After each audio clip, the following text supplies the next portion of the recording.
నయనతార అలాగే ధనుష్ ఇద్దరు సినిమా వాళ్ళు. సాధారణంగా సినిమా వాళ్ళు కనబడగానే ఒకళ్ళనొకళ్ళు ఆప్యాయంగా హగ్ చేసుకోవడం, ఆ పైన కూర్చుంటారు, సరదాగా మాట్లాడుకుంటూ ఉంటారు. అయితే వీళ్ళిద్దరి మధ్యన మొన్న మధ్యన వచ్చినటువంటి ఘర్షణ నయనతార పెళ్ళప్పుడు నెట్ఫ్లిక్స్కి ఇచ్చేసినటువంటి రైట్స్కి సంబంధించి, ఆ తర్వాత ఆ పెళ్ళి సంబంధించి ఒక వీడియో కావాలని చెప్పి, అంటే తన కెరీర్ మొత్తానికి సంబంధించిందంతా పెడుతూ అందులో నేను రౌడీ అనేటటువంటి సినిమాకి సంబంధించినటువంటి వీడియో క్లిప్పింగ్స్ కావాలని అడిగితే దానికి ధనుష్ నిరాకరించడం, దానికి నిర్మాత ధనుష్ కావడం, ఆ తర్వాతన అక్కడ సెట్స్ మీద ఉన్నటువంటి ఒక 3 సెకండ్ల వీడియో వాడినందుకు గాను 10 కోట్ల రూపాయల పరిహారం కావాలంటూ ధనుష్ నోటీస్ పంపిస్తే ఏకంగా ధనుష్ మీద తీవ్రస్థాయిలో విరుచుకుపడుతూ లేఖ రాసుకొచ్చింది.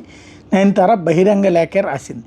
ఈ నేపథ్యంలో వీళ్ళ మధ్యన సామరస్యం కుదిరేటటువంటి అవకాశం అయితే కనిపించలేదు. ఇద్దరు కూడా ఇమేజ్ ఉన్నటువంటి క్యారెక్టర్లు కాబట్టి వీళ్ళని కలిపే ప్రయత్నం ఎవరూ చేయలేదు.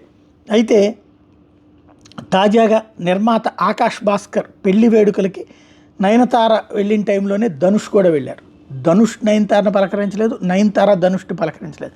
చివరికి ఒకే వరుసలో కూర్చుని కూడా ఎవరి దోవన వాళ్ళు అన్నటువంటి తరహాలోనే ఉన్నారు. తద్వారా వీళ్ళ వివాదం ఇప్పట్లో ముగిసేటటువంటి పరిస్థితి ఏం కనిపించటం.